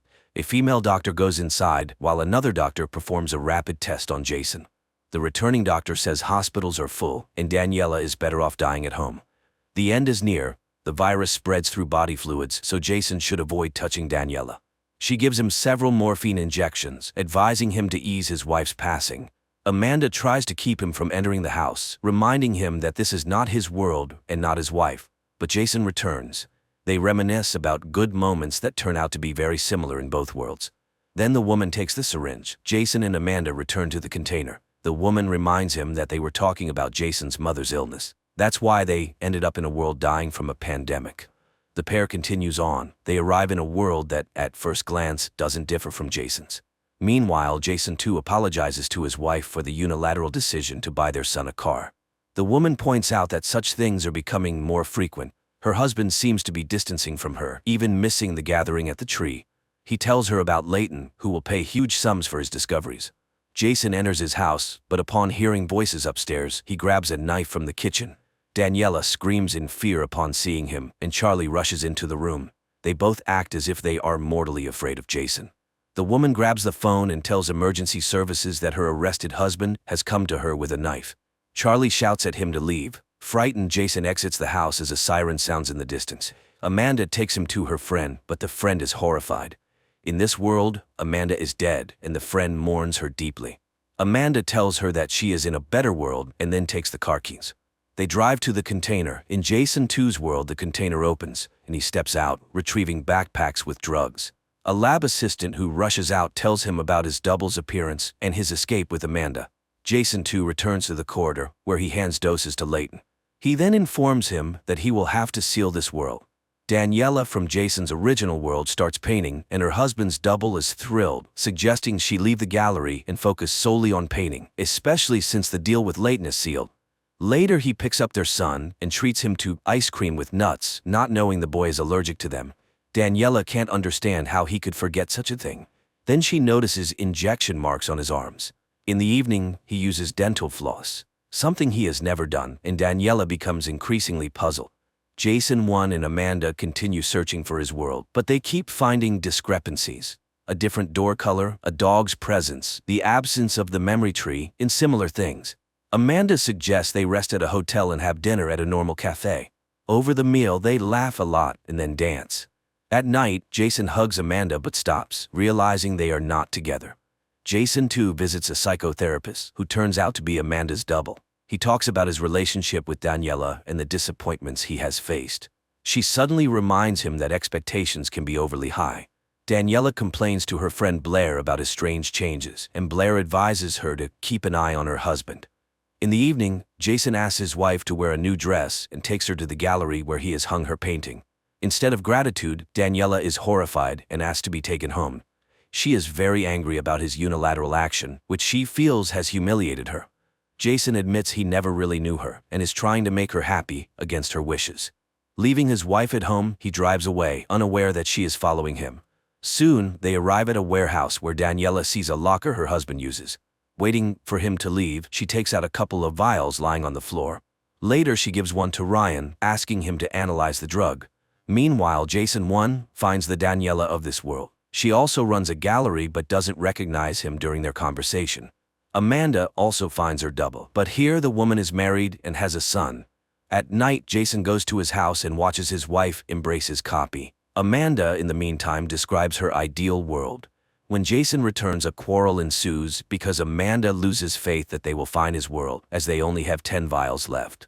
Ryan accuses Jason too of stealing his research, as the drug in his vial is identical to his own. Jason too takes his friend to the container. He injects the drug into himself and Ryan ends up in the corridor with doors to other worlds. Realizing he is in a quantum state, he is thrilled. Jason explains how to tune into another reality, and upon opening a door, Ryan sees a fantastically beautiful Chicago. This world is kinder and more progressive because Jason made it so for his friend. He asks for Ryan's phone to take a picture of him and steps back to the door. Ryan realizes this is not his friend. Jason just closes the door, leaving the man in another world. Later, he sees that Daniela is calling Ryan. Then Leighton's men arrive and pack up the container. Sometime later, a detective comes to Jason's house, investigating Ryan's disappearance. The couple tells her about their last encounters with the friend, and Jason too suddenly states that Ryan drank a lot, although he never drank alcohol. After this, Daniela shows him the remaining vial and confesses she has been following him. He explains that Ryan made the drug for Jason 2's research because he is reviving his project. Amanda leads Jason 1 into a world she has imagined. This Chicago is beautiful. They walk through a clean and cozy city, enjoying friendly faces. They drink cocoa from edible cups and then have a snack in a cafe where they learn about a trendy restaurant in the tallest tower in the city. Amanda leaves, setting up a meeting with Jason there. A nearby couple gives him a photo they took, admiring them. Later, Jason goes to the restaurant and sees Amanda in an evening dress. She gives him a suit she bought for him, and he changes and joins her. Jason gives her her favorite candies, which exist in this world. She laughs, saying he is an insurance agent here. Her double in this world disappeared 2 years ago. Taking advantage of their identical appearance, Amanda made a passport and gained access to the double's savings, so she decided to stay here. She invites Jason to join her, but he declines.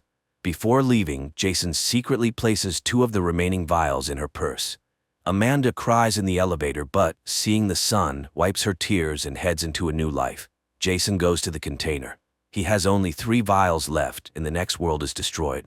He continues, and in the next reality, he calls his wife. She is surprised, as she just saw him off to work, but Jason confesses his love to her.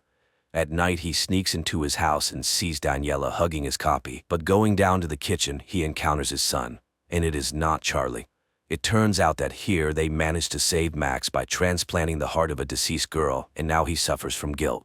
Jason 1 comforts him. Meanwhile, Jason 2 confesses to the psychotherapist Amanda that he wants to pack up and leave his wife. Then suddenly he tells very personal things about the doctor herself. She kicks him out, but outside, Jason 2 is met by a detective. They tracked Ryan's phone and know that after the bar, he went to the industrial part of the city, so she intends to check all the cameras located there. Jason 2 goes to the container and breaks the formwork. He finds Ryan's double in the first world, where he works as a simple mechanic, gets him drunk, brings him to his world, cleans him up, and puts him to sleep in Ryan's bed. Jason 1 takes out the last vial and writes in Blair's diary his memories of the first meeting with Daniela. He saw the living Max and even thought of treating his double in that world as he had been treated. But he realized he only wants his family, his home, and his life. Jason 1 opens the door and finally arrives in his world. He heads home, checking all the details along the way, but upon approaching the house, he sees himself telling Daniela that he found Ryan in a wild drunken state. He had to clean his friend up and take him home. Jason 1 goes to a store to buy a gun, but without a permit, he buys pepper spray and a hunting knife. A minute later, Jason 2 enters the same store and repeats his double's actions. The stunned shop assistant remarks that they were just discussing buying a gun. She asks if he has a twin brother. Realizing his prototype has returned, Jason 2 runs outside but finds no one. Friends, if you've watched this far, pay closer attention because the most confusing part of the plot is about to begin. He returns home where Charlie informs him that Mom went to Ryan, who is behaving very strangely. Jason 2 goes outside and is attacked by another Jason in a hat, whom he kills in a fight. Meanwhile, Ryan, seeing Daniela, claims that he is an auto mechanic and repairs her car in his world, not a scientist-chemist. He recalls a man offering him alcohol and recognizes Jason from a photo. Jason checks his gear and stepping into the hallway encounters himself, but the double runs away, and Jason gives chase. At this time, Jason 2 loads the body of the killed double into a car, and Jason 1 catches up with his double in a bar. They realize that their copies multiply in a container, and it's unclear how many there could be, but they all aimed for this particular Chicago, as their prototype was desperate to get home. Amanda appeared in all realities. Only in one did she die in a terrible world. And for Jason 1, she remained in the best world. Both are out of vials and cannot help each other. Jason 3 suggests getting rid of the one who caused all this. Jason 2 doesn't know about the place where they both love to rest. They need to lure the villain there and kill him. Besides, Jason 3 has already dug a grave there, and he also has a gun. The next morning, Jason 1 goes to the bar, where he lights a cigar despite the strict prohibition. He is taken to the police station. Meanwhile, Daniela plans to take her husband's large car to move some things to the gallery, but he rudely forbids her. And Jason 2 drives his son to the university, showing him memorable places on the campus when he notices Jason 3 watching them. Daniela goes to the storage box again and breaking the doors, finds bags with unknown currency, a box of vials, and Ryan's jacket. But then she gets a call from the police. Jason 2 guides Charlie through the building and their pursuer loses sight of them. The father asks his son to take the car and meet him at another exit, even though he doesn't have a license yet. Confused, Charlie leaves, and Jason 2 tries to throw Jason 3 off his trail, but he also knows the university building well. Eventually, the men engage in a fight, and the second Jason wins. Charlie makes a failed maneuver, attracting a policeman's attention, and Jason 2 knocks out the third and locks him in a toilet stall. Meanwhile, the policeman demands Charlie's license, but at that moment, Jason 2 appears, managing to persuade the officer to let them go. At this moment, Daniela sees her husband at the station. It turns out Jason was looking for a place where they could talk safely. He tells his wife the truth, but she doesn't believe him. Then Jason suggests calling him. Daniela dials her husband's number, and Jason answers. She hangs up, then Jason asks her to call again and remind him of their great vacation in Miami, though they never actually went there. Daniela does this, adding made-up details about the vacation, and that Jason agrees, pretending to remember the trip. Now Daniela believes her real husband, who says there are other versions of him. They agree on a code word in a meeting place, and Daniela goes to get their son. But at home she finds her husband, Jason 2, who orders her to pack because they need to leave urgently. The mother tries to talk to her son, but Jason 2 is on guard and doesn't let them do it. The woman leaves supposedly to get a suitcase and messages Charlie. The boy leaves first, and Daniela lures her husband into the basement and pushes him down the stairs. They drive away, but another car with yet another Jason behind the wheel cuts them off. Daniela realizes this is another version of her husband. At this moment, they are rammed by a car driven by yet another Jason. Daniela and Charlie flee. Soon they reach the place where Jason 1 is waiting for them. He says the code word and hugs his son. Meanwhile, Jason's family leaves the city. Suddenly, Daniela and Charlie start receiving messages from numerous other Jasons, assuring them that only they can protect them. The woman turns off the gadgets. Her husband can't choose a place where they can hide, as the other Jasons might also guess where to look for them. Then Charlie takes over and shows the way to a friend's vacant house. Charlie is puzzled by the number of fathers, as, theoretically, they all are his father in some way. Jason suggests they sleep first and then make decisions. Daniela sympathizes with his adventures, but those other Jasons are suffering too. The woman goes to bed, while Jason checks his email and suddenly sees an entire chat of 44 Jasons arguing over who gets Daniela and Charlie. In the morning, Jason finds his wife on the beach. She admits that at first, she liked the new Jason, but gradually she realized he wasn't the one she loved. Her husband tells her he sometimes thought about a new life. Apparently Jason too also thought about this, so he moved to their world. He recalls Daniela number 2, who became an artist, lived in a luxurious apartment, and had lots of friends. Jason 3 also studies the chat, trying to figure out where his double went. Suddenly he gets a message from Blair asking to return the car. He realizes Daniela borrowed a car from a friend and asks her to come urgently. At this time, Jason tells his wife about the chat, and one of them suggesting to raffle her and Charlie in a lottery. Jason too questions the third about what happened to him in other worlds. He tells about the death of Daniela and Ryan and the suffering of Amanda, who loved that Jason very much. In the reality of the third Jason, she died in the forest, impaled by a giant tree branch. Jason too begins to understand the horror of his actions, as he hoped to make his double happy with a new life. Meanwhile, Charlie prepares breakfast and tells Jason the latest news from their life, deciding where to go next. At this time, Blair arrives at their house and finds Jason 3 tied up in a closet. The third attacks her and demands to track her car, but Blair manages to neutralize him and demands to tell her the truth about the ongoing madness. Jason tells his wife and son about other realities. They are amazed that their doubles live in a few microns away, unseen by them. Jason admits that there was one world where he almost stayed but couldn't imagine life without his family. Later, Daniela reads his chat. They spend the night together, reminiscing about their first meeting. She admits she made a choice and informed the other Jasons, but later Jason suddenly sees a shadow outside the window, and going outside finds an injured double, who says he was hit by one of them. There are many of them here, and it won't end just like that. Gunshots are heard in the dark, and Jason asks his wife to run to their son, but then another armed double calls out to him, demanding his clothes and the code word. Jason 1 charges at him. A fight ensues, but a shot rings out, and the double falls. It turns out to be Jason 2, who realized his guilt. He asks for their forgiveness, gives them car keys, and asks them to leave. The family drives into the night, while the second Jason shoots back at the other doubles, giving them a chance to escape. Here they find a suitcase with a device for traveling between worlds in the car, and a phone with a recorded message, in which Jason 2 admits that he entered the container full of regret about the world where the family he didn't create lived, and now he offers to find them a new home in another world. The family heads to the container, where they are met by dozens of Jason doubles who understood that the woman made a choice and came to say goodbye. The family walks into the container through the line of Jasons.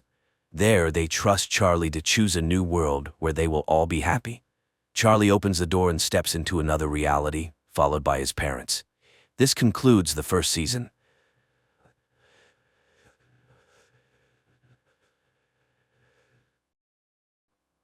The film takes place in the small town of Vengenberg, where a young girl named Yennefer lives with a skewed face and a disgusting hump in the family of a cowman. Because of her ugly appearance, the girl is constantly mocked by the locals, and one day when Yennefer is once again mocked by a couple of local young men, the girl accidentally opens a portal to the magical Tor Lara in Aretuza, where she's met by the young wizard Istrid. The guy's concerned. All magic leaves traces, which wizards can use to find someone who has even an ounce of magic in them. He decides to save the budding sorceress and opens a safe portal that brings Yennefer home. Time later, a beautiful and wealthy lady arrives at the farm of the girl's father to buy a pig. But upon seeing the girl, she expresses a desire to buy her too. And the father, who does not hide his disgust for his daughter, sells her for half the price of the animal, despite the pleas of her mother, who recognizes the lady as a witch. So Yennefer finds herself in the magical school of the enchantress Tissaia of Rees, where several girls are already studying. At first, Yennefer takes the separation from home hard, and how low her father judged her. She even tried to commit suicide, but when classes begin, she discovers that the young wizard was right. It was her inadvertent wizardry that caused the wave and caught the attention of the school's rector, the wizardess Tissaia. The girls who study at the school have also distinguished themselves with the same unique skills. Soon Tissaia holds the first test. The girls must lift a stone and a flower without touching them and using a spell. Everyone more or less manages to cope with the task, but Yennefer fails. The girl stubbornly tries again and again until Tissaia stops her. Frustrated, Yennefer runs away. Later, she finds Istrid in the cave and tells him her name. Sometime later, Tissaia trains her female pupils to recognize man's greatest fear. She sees the girls in pairs and orders them to look into each other's eyes until they get inside their rival schemes. Yennefer pairs up to encourage the girl, but she again fails. Tissaia is enraged. Yennefer is useless. And this is because she's lying to herself. Even if she were a beauty, no one would love her. Although she's not the only one to whom she has problems, Yennefer shares the problems with her only friend, Istrid, who talks about her schooling. He too was having a hard time with everything. The boy offers to read his mind, and the girl succeeds. One night, Tissaia wakes the girls in the middle of a storm and takes them to the Tor Lara, the most powerful magic place in the continent, entrance to which is only open to members of the Wizard Brotherhood. Today, there will be a test in the art of controlling the flows of chaos, which requires catching lightning in a bottle. The girls do not believe in such a possibility, and some get strong discharges even after catching the lightning. Yennefer's turn comes, and she reaches up with the bottle, but it is thrown back against the wall. Enraged, she directs her power at her more fortunate opponent, Tissaia, blocking her mental blow. Later, she reprimands her apprentice she almost killed today, which means that her emotions can ruin her own. Tissaia cannot be sure that Yennefer will not go along with her feelings and harm his school, for she's to become a court sorceress, and the weak have no place near a ruler. The enchantress already doubts that there's anything in her that the wizarding chapter needs. Frustrated, Yennefer tells Istrid everything. But most importantly, the enchantress knows all about them and they won't be able to see each other again. The guy is willing to show her other, more ancient and powerful magic, but it is very dangerous. He shows her the skulls of the dead elves who built Aretuza. They were the first wizards of the continent, and they were the ones who built all the magical places. But humans came to the continent and slaughtered them. Istrid gives her a flower that can only grow where the elder blood rests and reads a spell, which by repeating it the girl opens a portal. The astonished wizard does not understand how she managed to do it the first time, and Yennefer confesses that her real father was a half-elf who died in the purge. It was his blood that made her ugly. The boy kisses Yennefer and confesses his love. Later, she shows Tissaia the flower. It turns out that this was her assignment, to get the plant by applying the skills of false emotion. Yennefer hopes to be elevated. The enchantress promises that she will soon hear a knock, and no one at this time. Meanwhile, Istrid is also reporting to his mentor Strigobor about what he has learned about the girl. One night, Yennefer hears a knock at her neighbor's door and, taking the flower, goes after them. She peeks out as Tissaia turns the four of them into eels. The enchantress knows the girl is here and orders her to come out and push her former fellow students into the water. They are now the conduits of magic for Aretuza. Yennefer performs this and then sees many silhouettes of former schoolmates in the water. Time passes. Yennefer enjoys a love affair with Istrid, applying what she has learned to enhance the effect of intimacy. Thus, one day she created a whole crowd that watched her intimacy and then rewarded the lovers with applause. The guy is amazed at her imagination. What will she come up with next time? So the day of the final rite is approaching, after which they will be masters of their own destiny. Yennefer dreams of graduating from Aretuza and returning to her native Aedirn as a powerful sorceress to show her longtime abusers and her father what she's been able to achieve. In addition, all Aretuza graduates are perfected before being sent to the different kingdoms. All physical defects are removed, which awaits Yennefer as well. The wizard in charge shows her his work, the flawless beauty of the graduates, and promises her an equally wonderful result. He suggests making her color a noble but strong gray. Tisai, on the other hand, teaches her to look in the mirror and see what Yennefer herself wants. She orders the girl to close her eyes and imagine the most powerful woman in the world. Yennefer complies with the order but does not yet see the promised beauty.